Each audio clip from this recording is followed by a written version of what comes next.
بسم اللہ الرحمن الرحیم۔ السلام علیکم ورحمۃ اللہ وبرکاتہ۔ الصفا پوڈ کاسٹ کے نئے سیشن کے ساتھ حاضر خدمت ہوں۔ آج کا عنوان ہے زوجین کے حقوق و فرائض۔ ہمارے معاشرے کے اندر شادی شدہ افراد کی زندگیوں کے اندر جتنے بھی اتار چڑھاؤ ہیں اور جتنے مسائل کا ہم شکار ہیں، اس کی سب سے بڑی وجہ یہ ہے کہ ہم نے ان دونوں چیزوں کو یعنی حقوق اور فرائض دونوں کو ہم نے دین اسلام کی روشنی سے سمجھا نہیں ہے۔ ہمارے معاشرے کا ایک رویہ ہے بدقسمتی کے ساتھ، سوشل میڈیا کے حوالے سے یا پرنٹ اور الیکٹرانک میڈیا کے حوالے سے یہ بات دیکھی جا سکتی ہے کہ اتنے اہم اور اتنے ضروری تعلق کو یعنی میاں بیوی کے تعلق کو بہت زیادہ غیر سنجیدہ لیا گیا ہے۔ ان پر میمز بنتی ہیں، مزاحیہ ویڈیوز بنتی ہیں، لطائف لکھے گئے ہیں، چٹکلے لکھے گئے ہیں، اور میاں بیوی کے کردار کو ایسا پیش کیا جا رہا ہے جیسا کہ بالکل یہ جیسے بچکانہ حرکتیں ہوتی ہیں یا کھیل ہوتا ہے، جبکہ یہ غیر سنجیدہ حرکت سمجھتا ہوں۔ اصل معاملہ یہ ہے کہ ہمیں قرآن و حدیث کی روشنی سے رہنمائی حاصل کرنی ہے، جس کے نتیجے میں ہم اس پوائنٹ آف ویو سے اپنی زندگی بسر کریں تاکہ ہماری زندگیاں جو ہے وہ جنت نظیر بن سکیں۔ ہمارے ساتھ حسب سابق معروف مذہبی سکالر حضرت مولانا ساجد فاروق صاحب اسد موجود ہیں۔ ہم ان سے استفادہ کرنے کی کوشش کریں گے اور حسب سابق میں ان سے کچھ سوالات لوں گا اور یہ اس کا جواب عنایت فرمائیں گے۔ سب سے پہلے مولانا میں بغیر کسی تمہید کے اپنے سوال کی طرف آتا ہوں۔ سب سے پہلے یہ ارشاد فرمائیں کہ شوہر کا بیوی کے اوپر سب سے اہم حق کیا ہے، اس کی وضاحت فرما دیں۔ بسم اللہ الرحمن الرحیم۔ آپ نے اچھے موضوع کا انتخاب کیا ہے جو وقت کی بہت بڑی ضرورت ہے۔ شوہر کے حقوق کے حوالے سے پہلا آپ کا سوال یہ ہے کہ بیوی پر، عورت پر اپنے خاوند کا کون سا حق ہے جو بڑا اہم ہے۔ جی، تو شرع نے یہ حق بتایا ہے کہ عورت جو ہے وہ جائز امور میں اپنے خاوند کی اطاعت و فرما برداری کرے، اس کی عزت و توقیر کو بڑھائے، اس کا ادب و احترام کرے، اور اس کی جان اور مال اور ان چیزوں ناموس وغیرہ کا تحفظ کرے، اور گھر کو پرسکون بنانے کی وہ کوشش کرے۔ یہ شوہر کا وہ حق ہے جو بیوی کے ذمہ ہے۔ اچھا، بالکل اسی طرح میں سیم یہی بات پوچھنا چاہوں گا شوہر کے حوالے سے، یعنی بیوی کا شوہر کے اوپر کیا حق ہے؟ جی، شریعت نے جانبین کے حقوق کو بیان کیا ہے، تو جس طرح شوہر کا حق بیان کیا اس طرح بیوی کا حق بھی بیان کیا ہے۔ جی تو بیوی کا حق خاوند کے ذمے اور شوہر کے ذمے یہ ہے کہ خاوند اس کے نان نفقہ کی ضروریات کو پورا کرے، اس کو پرسکون ماحول دے، اس کی عزت و توقیر کو مد نظر رکھے، اس کے ساتھ سچی لگن اور محبت رکھے۔ یہ ساری ضروریات جو ایک خاوند ہونے کے ناطے اس نے پوری کرنی ہے، شریعت نے بتائی ہیں، ان امور کو وہ پورا کرے۔ یہ شریعت کا بتایا ہوا ایک فلسفہ ہے۔ اللہ پاک آپ کو سلامت رکھے۔ جامع معنی انداز سے آپ نے دونوں کے حقوق اور فرائض ارشاد فرما دیے ہیں۔ میں اسی بات کو آگے بڑھاتے ہوئے یہ سوال پوچھنا چاہوں گا کہ میاں بیوی کے درمیان جو ہے یہ جھگڑے کیوں ہوتے ہیں روز؟ اس کی سب سے بڑی وجہ کیا ہو سکتی ہے، یا آپ کے نزدیک اس کی کیا وجہ ہے؟ اس کی کئی ایک وجوہات ہو سکتی ہیں۔ سب سے پہلی بات تو یہ ہے کہ بدگمانی جی میاں بیوی کے درمیان یہ جھگڑوں کو جنم دیتی ہے۔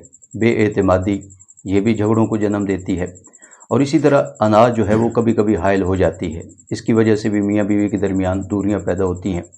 ایک دوسرے کو نہ سمجھنا، اس کی وجہ سے بھی میاں بیوی کے درمیان جھگڑے ہوتے رہتے ہیں۔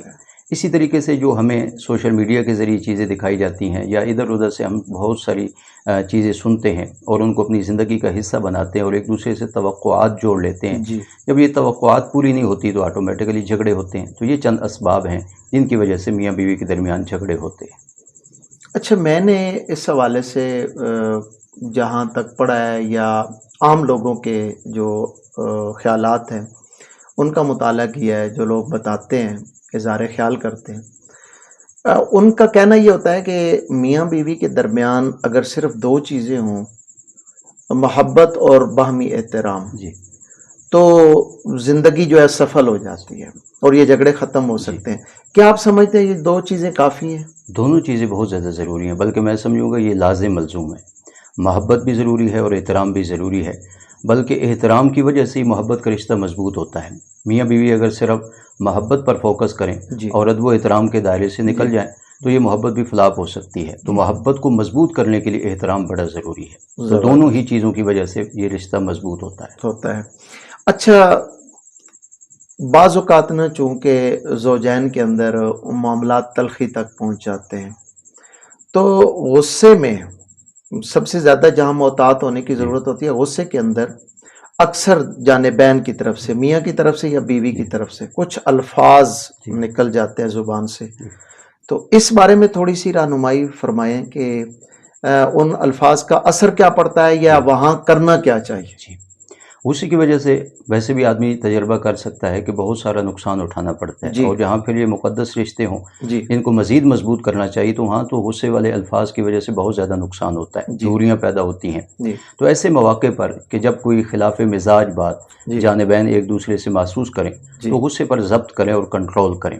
غصے میں بولے جانے والے بے جا الفاظ اور بے موقع الفاظ جو بہت سارے نقصانات کو جنم دیتے ہیں اور رشتہ غصے کی وجہ سے ہی کمزور پڑتا ہے. تو جانبین کو چاہیے کہ وہ غصے پر کنٹرول کریں، ضبط کریں.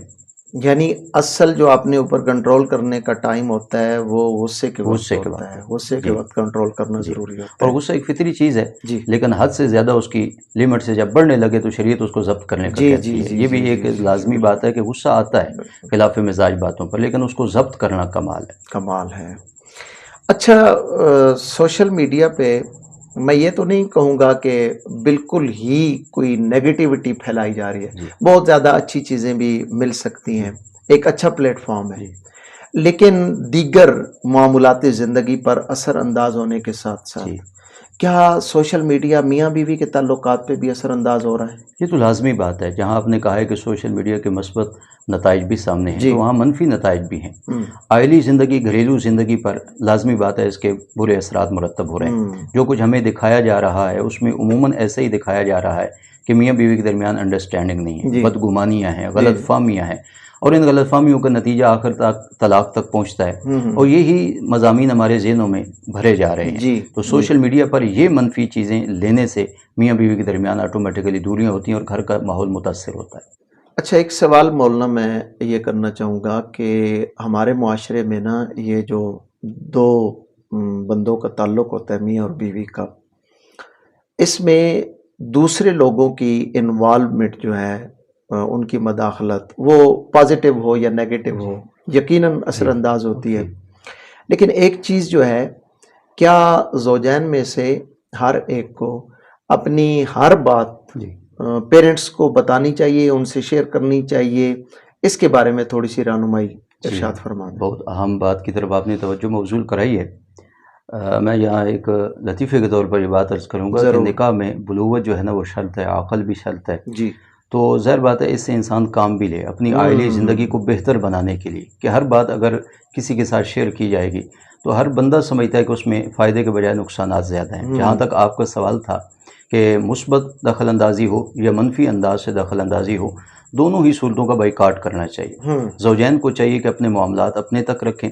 آج کے اس دور میں اگر باتیں والدین تک پہنچے گی اور اسی طریقے سے غیر لوگوں تک پہنچے گی تو اس کا لازمی نتیجہ ہے کہ میاں بیوی کے درمیان دوریاں ہوں گی. تو اس میں یہ احساس پیدا ہو کہ اپنی بات گھر تک ہی محدود رہے اور میاں بیوی کے درمیان محدود رہے. اچھا، اس سلسلے میں میں ایک بنیادی نقطہ اس کے بارے میں رہنمائی چاہتا ہوں کہ کامیاب جو زندگی، ازدواجی زندگی کی بات کر رہا ہوں، یہ کامیاب کیسے بن سکتی ہے؟ اس حوالے سے کوئی چیز ارشاد فرما دیں. سب سے پہلی بات، ازدواجی زندگی کو کامیاب بنانے کے لیے شریعت نے تقوی اور خوف خداوندی کو بنیاد بنایا ہے. عموماً نکاح کے موقع پر جو آیات خطبہ نکاح میں تلاوت کی جاتی ہیں ان میں بھی تقوی کی طرف متوجہ کیا گیا ہے. اور تقوی کا مفہوم بڑا وسیع ہے. جب خوف خدا ہوگا تو آٹومیٹیکلی ان رشتوں میں ایک دوسرے کے حقوق کا خیال بھی کیا جائے گا اور یہ رشتے متوازن طریقے سے چلیں گے. دوسرے نمبر پر ایک دوسرے پر اعتماد بھی بڑا ضروری ہے. جب تک میاں بیوی اس رشتے میں ایک دوسرے پر اعتماد نہیں کریں گے اس وقت تک یہ رشتہ مضبوط نہیں ہو سکتا. اسی طریقے سے کوشش یہ ہو کہ ہم ان تمام امور کو اگر کسی موقع پر ایسی کوئی صورتحال سامنے آئے تو بیٹھ کر سلجھانے کی کوشش کریں. معاملات کو بگاڑنا تو آسان ہوتا ہے لیکن سلجھانا بہت بڑی ذمہ داری ہے. اگر یہ چیزیں آئلی زندگی میں شامل کر دی جائیں، میاں بیوی ان چیزوں کا خیال رکھیں تو اس رشتے کو مضبوط بنایا جا سکتا ہے. تقویٰ ہے، خوف خدا ہے، آپس میں ایک دوسرے پر اعتماد ہے، اور ایک دوسرے کو سمجھنے کی کوشش کی جائے، ایک دوسرے سے بات شیئر کی جائے، اور ایک دوسرے سے بات کرنے کا جو ہے نا وہ موقع تلاش کیا جائے. اگر دوریاں پیدا کرنی ہیں وہ تو آسان ہے، لیکن کسی کے ساتھ بات ڈسکس کر کے اس معاملے کو نمٹانا یہ قدرے مشکل ہے. اور یہ چیزیں آج کے دور میں سمجھتا ہوں کہ میاں بیوی کے درمیان جو ہے وہ کم ہیں یا نہ ہونے کے برابر ہیں، جس وجہ سے دوریاں پیدا ہوتی ہیں. اچھا، غلطی تو کسی سے بھی ہو سکتی ہے، لامحالہ. یہ ایک الگ چیز ہے کہ شوہر کہتا ہے میں ٹھیک ہوں، بیوی کہتی ہے میں ٹھیک ہوں، لیکن دونوں کو کہیں نہ کہیں اندر سے تو یہ محسوس ہو جاتا ہے کہ میری غلطی ہے.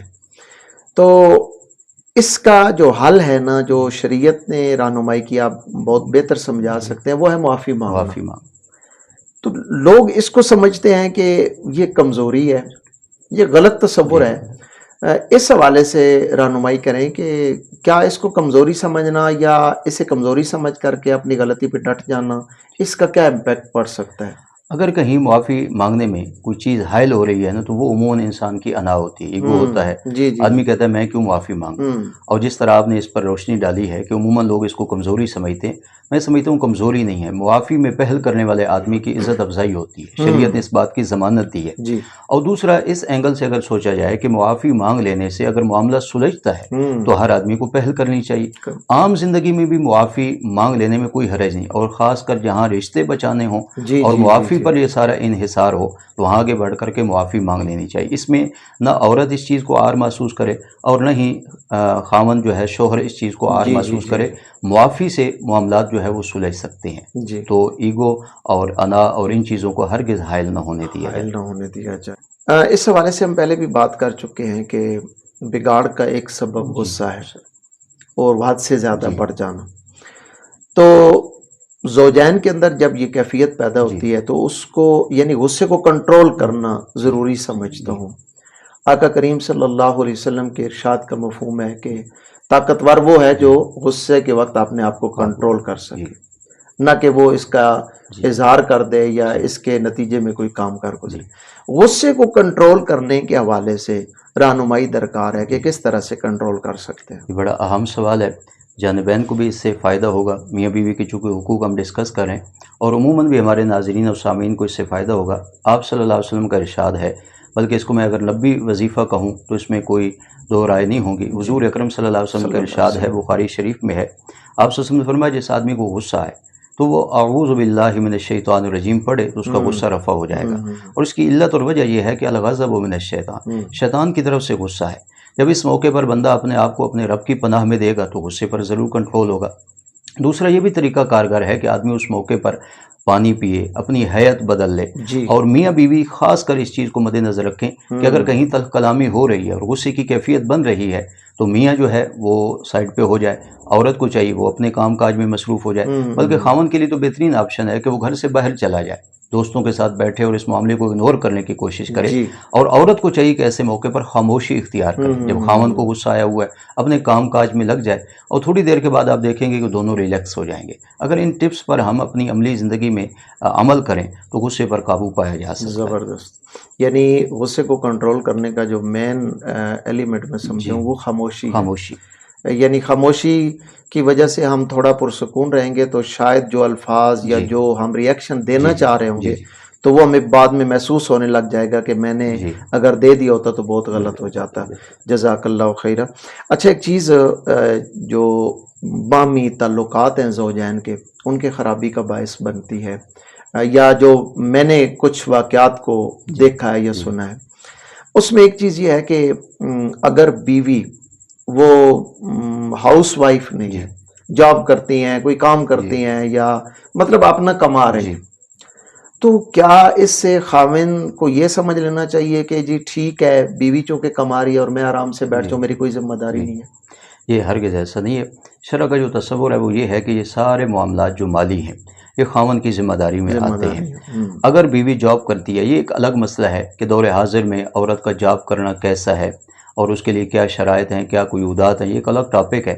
لیکن اگر کہیں کسی سسٹم میں عورت وہ جاب کر رہی ہے، کچھ کما رہی ہے، تو اس میں دو باتیں میں عرض کروں گا. ایک تو خاوند کی ذمہ داری ختم نہیں ہوتی، نان نفقہ ذمہ داری خاوند کے ذمہ ہی ہے اور وہ اسے ہرگز اگنور نہ کرے. اور دوسرا اس میں عورت بھی اپنے اندر وہ کچھ ایسا تشخص نہ پیدا کرے کہ جس کی وجہ سے رشتے کے درمیان دوری پیدا ہو. کبھی کبھی یہ بھی تجربے میں چیزیں آتی ہیں کہ اگر عورت کمانے لگ جائے تو خاوند کی وقت اس کے ہاں کم پڑنے لگ جاتی ہے. تو اگر عورت کچھ کما رہی ہے تو خاوند کی اپنی ذمہ داری برقرار ہے اور عورت اس کی وجہ سے اپنے خاوند کو بے وقت نہ بنائے. اچھا حضرت، یہ ازدواجی زندگی کے حوالے سے غصے کی بات ہوئی ہے یا کچھ ایسی چیزیں جن کی وجہ سے باہمی منافرت پیدا ہوتی ہے، آپ سب سے زیادہ خطرناک کس چیز کو سمجھتے ہیں جو اس تعلق میں دراڑ ڈال سکتی ہے یا اس تعلق کو خراب کر سکتی ہے؟ سب سے بڑی چیز جو اس تعلق کو خراب کرتی ہے وہ ہے بدگمانی.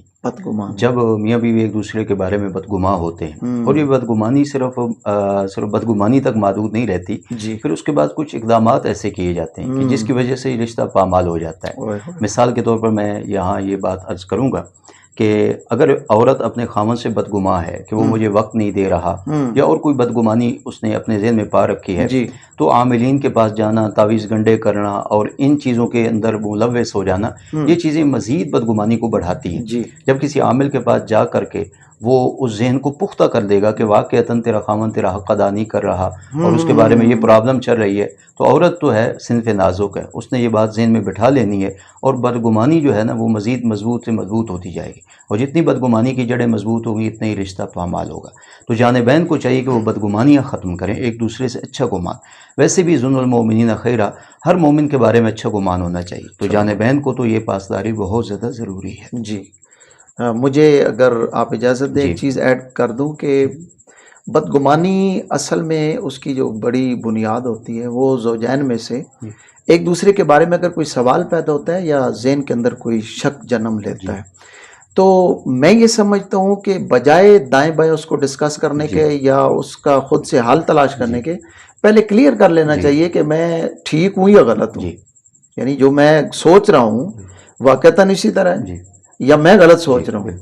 تو اگلے سوال کی طرف بڑھنا چاہوں گا کہ اولاد پر جو میاں بیوی کے تعلقات میں اتار چڑھاؤ آتا ہے، اس کا کیا اثر اور امپیکٹ پڑتا ہے؟ اس کی تھوڑی سی وضاحت فرما دیں. اس کا تو لازمی اثر پڑتا ہے. اگر والدین کا رویہ آپس میں مثبت ہے تو اولاد پر مثبت اثر مرتب ہوگا، اور اگر والدین وہ آپس میں ایک دوسرے سے اختلاف رکھتے ہیں، بات بات پہ جھگڑتے ہیں، گھر میں ایسا ماحول ہے تو بچے لازمی طور پر اس ماحول سے متاثر ہوں. بالکل، یہ ایک بدیہی سی بات ہے، فطری سی بات ہے. ہر آدمی اس چیز کو سمجھ سکتا ہے کہ گھر کا ماحول تمام افراد پر اثر انداز ہوتا ہے اور اس ماحول کو بنانے میں میاں بیوی کا پورا کردار ہے. اگر وہ مثبت رویہ اختیار کریں گے، بلکہ ان کی ذمہ داری ہے کہ وہ مثبت ماحول گھر میں بنائیں تاکہ اولاد کی جو سوچ ہے وہ مثبت بنے. اگر وہ منفی ماحول بنائیں گے تو اولاد جو ہے وہ منفی ماحول سے متاثر ہوگی. باتیں کافی حد تک کور ہو چکی ہیں. میں اجمالی طور پہ یہ پوچھنا چاہوں گا کہ دین اسلام اس کے بارے میں کیا رہنمائی کرتا ہے؟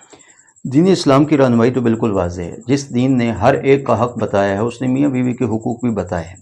شریعت نے جب ایک دوسرے کے حقوق کی تفصیل اور ڈیٹیل بتا دی ہے اور دوسرے کے فرائض اور ذمہ داریاں بیان کر دی ہیں، تو بنیادی وجہ یہ ہے کہ ہم دین سیکھیں، دین سے جڑیں تاکہ ہمیں جانبین کے حقوق کا پتہ چلے.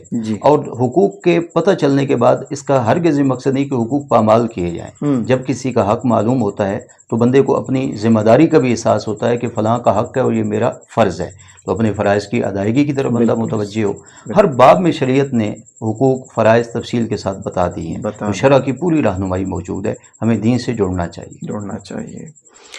اچھا، یہ چیز بالکل کامن سینس سے سمجھ آ سکتی ہے کہ میاں بیوی یا کوئی بھی جو آپس میں کسی کا تعلق ہے اس میں ہدیہ، گفٹ کہہ لیں، تحفہ کہہ لیں، اس کا بڑا کردار ہوتا ہے.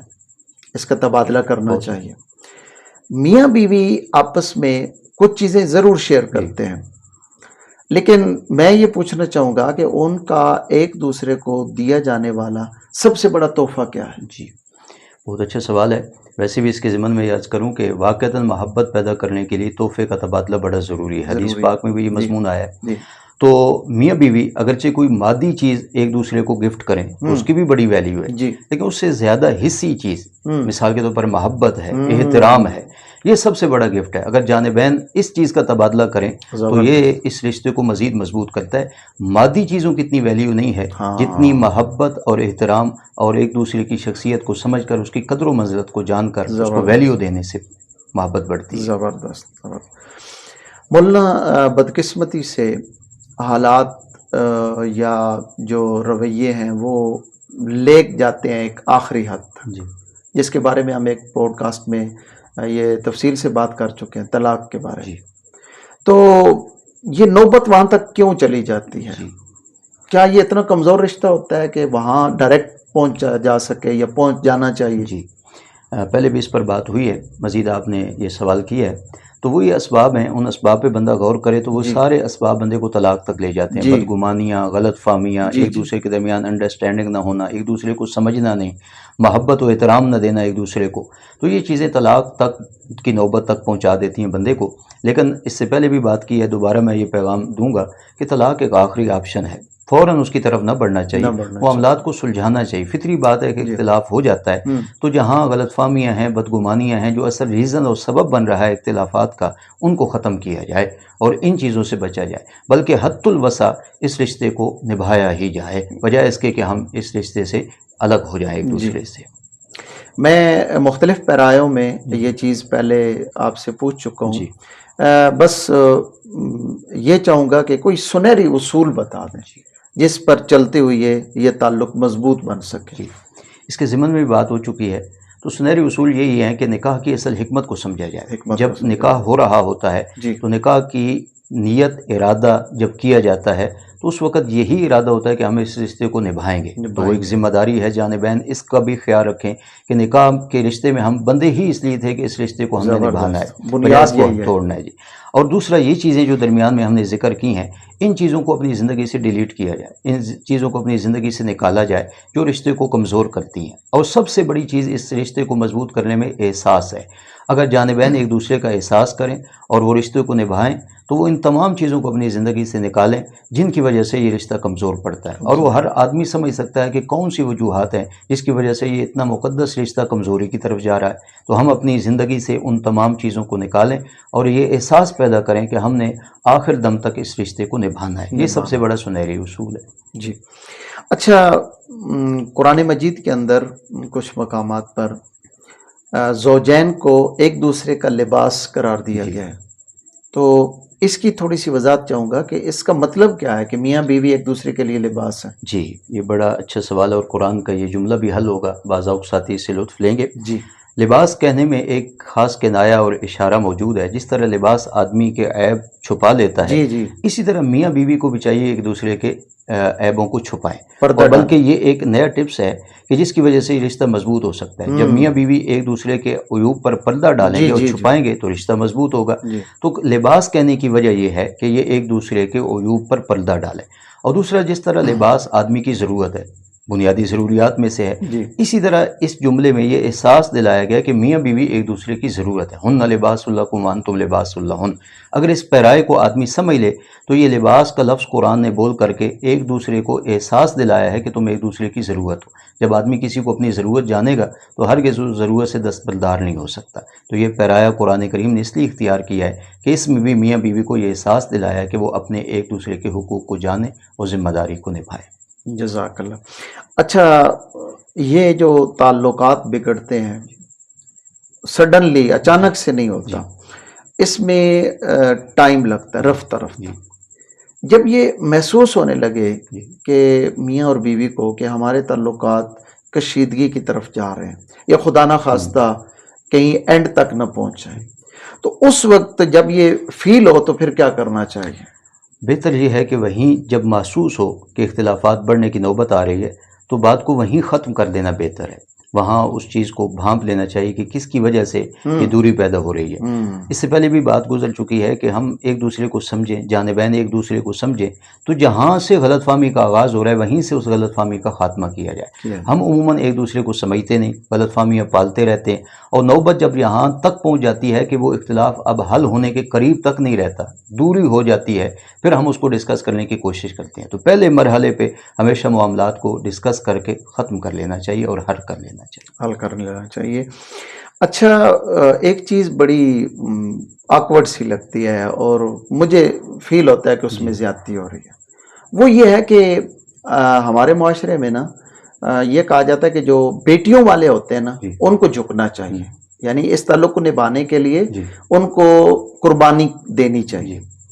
تو کیا ہر دفعہ عورت نے ہی سمجھوتا کرنا ہوتا ہے؟ نہیں، یہ تو ہرگز تصور غلط ہے۔ اصل یہ ہے کہ جانبین کے حقوق کی رعایت کرنی چاہیے۔ اگر کہیں کوئی تیسرا آدمی وہ ان میاں بیوی کے معاملات کو سلجھا رہا ہے تو وہ بھی اس چیز پر فوکس کرے کہ حقوق کس کے پامال ہو رہے ہیں، فرائض کی ادائیگی میں سستی کون کر رہا ہے۔ صرف اس بات کو لینا کہ عورت والے اور بیٹی والے وہی اس معاملے میں جھکاؤ پیدا کریں اور دوسروں کی ڈیمانڈ کو مان لے، شرع بھی ہرگز اس طرح کی ناانصافی کی اجازت نہیں دیتی، بلکہ انصاف کے تقاضے پورے کرنے کی اجازت دیتی ہے۔ ہاں، اس کے ضمن میں ایک اور بات ہے، قرآن کریم میں اشارہ موجود ہے کہ میاں بیوی کے درمیان جب معاملات ہیں، اختلافات کا شکار ہو گئے ہیں اور وہاں حقوق کی بات ہو رہی ہے اور ہر بندہ اپنے حق کا مطالبہ کر رہا ہے، تو وہاں قرآن نے ایک اشارہ کیا ہے کہ اس رشتے کو بچانے کے لیے اگر کوئی اپنے حق سے دستبردار ہو جاتا ہے تو وہ ایک بہت بڑی قربانی ہے۔ حق سے دستبردار ہو جانے کے نتیجے میں رشتہ جو ہے وہ دیر تک چلے گا، وہ ایک میاں بیوی کے درمیان الگ معاملہ ہے۔ لیکن صرف یہ نظریہ اور یہ سوچ اس کو پروموٹ کرنا کہ عورت والوں کو ہی جھکنا پڑے گا، بیٹی والوں کو ہی جھکنا پڑے گا، یہ سراسر ناانصافی ہے، بلکہ ایسے معاملات میں حقوق و فرائض کو مد نظر رکھ کر کے فیصلہ کرنا چاہیے۔ ہاں، جو زیادتی کا مرتکب ہو رہا ہے جھکنا اسے چاہیے، نہ کہ ہر دفعہ عورت ہی کو اپنا گھر بچانے کے لیے یا معاشرہ اسی پہ دباؤ ڈالتا رہے۔ آخری سوال لینا چاہوں گا، آپ نے بہت قیمتی چیزیں ارشاد فرمائی ہیں کہ شادی سے پہلے مجھے لگتا ہے کہ یہ معاملات تقریباً اسی طرف چلے جاتے ہیں کہ کہیں نہ کہیں کوئی چیز رکاوٹ بنتی ہے، تو شادی سے پہلے کیا آپ نصیحت کرنا چاہیں گے تاکہ یہ بعد کے اندر معاملات بنے نہ، اگر بن جائیں تو ان کو خود سے میاں بیوی ڈیل کر سکیں؟ کیا کرنا چاہیے؟ بنیادی ٹپس جو ہے وہ یہ ہے کہ دین کے ساتھ جڑیں۔ کسی کہنے والے نے بڑی خوبصورت بات کہی تھی کہ آپ دین سیکھ لیں، پھر دین آپ کو سب کچھ سکھا دے گا کہ آپ نے کیا کرنا اور کیا نہیں کرنا۔ جب ہم دین سیکھ لیں گے تو ہمیں ایک دوسرے کے حقوق کا پتہ چل جائے گا۔ اس رشتے کی حکمت کو بھی جاننا ضروری ہے کہ نکاح کیوں کیا جاتا ہے۔ جیسے سے پہلے بھی کہا، نکاح کی حکمت یہ ہے کہ اس رشتے کو نبھانا ہے۔ اسی طرح آدمی میں خوف خدا کا ہونا بھی ضروری ہے۔ اس رشتے میں بننے سے پہلے بندے کو اس چیز کا احساس رہے کہ میرے اوپر کچھ ذمہ داریاں آ رہی ہیں، اور ان ذمہ داریوں کو ادا کرنے میں مین چیز جو ہے نا وہ خوف خدا ہے۔ اسی طرح اعتماد کی بحالی بھی بڑی ضروری ہے۔ اگر آدمی پہلے سے شکی مزاج ہے، بات پہ کنفیوز ہو جاتا ہے، معاملے کو ڈیل نہیں کر پاتا، تو اسے چاہیے کہ اس ذمہ داری کو اٹھانے سے پہلے اپنی طبیعت میں یہ ساری چیزیں بھی پیدا کرے تاکہ وہ ایک کامیاب شوہر بن سکے، اور عورت کو چاہیے وہ کامیاب بیوی بن سکے۔ تو بنیادی یہ ٹپس ہیں جن پر فوکس کر کے پھر اس رشتے کو استوار کرنا چاہیے۔ ناظرین، ہم نے اس عنوان سے متعلق جتنے بھی اہم سوالات تھے یا جو چیزیں تھیں میں نے جو ضروری سمجھی ہیں وہ مولانا سے رہنمائی لینے کی کوشش کی ہے۔ یقیناً آپ اس اخذ کر سکیں گے اس ڈسکشن سے کہ یہ چیزیں ہمارے اندر موجود ہیں، بدقسمتی سے ہونی نہیں چاہیے لیکن ہیں، تو ان کا حل آپ کے سامنے آ چکا ہے۔ امید کرتا ہوں کہ یہ سیشن ان لوگوں کے لیے بالخصوص جو خدا نہ خواستہ اس مسئلے کا شکار ہیں بہت زیادہ مفید ثابت ہوگا۔ اجازت چاہتا ہوں، ملتے ہیں ایک نئے پوڈ کاسٹ کے اندر نئے عنوان کے ساتھ۔ اللہ حافظ۔